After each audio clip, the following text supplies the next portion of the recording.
Hello everyone. Today I am going to show you how to connect your JBL wireless Bluetooth microphone. Start by turning the microphone on.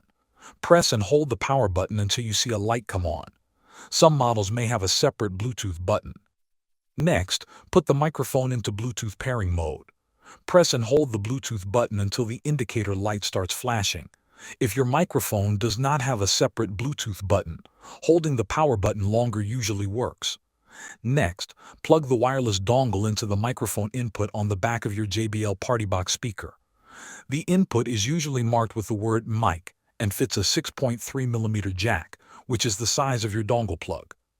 Now, turn on your JBL Party Box or Bluetooth speaker.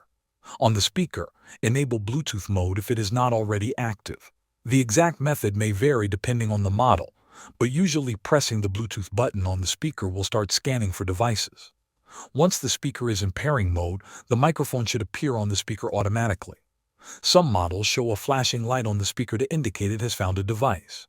After a few seconds, the microphone and speaker should connect. After the connection is established, test the microphone by speaking into it. The sound should come through the Party Box speaker. Thanks for watching.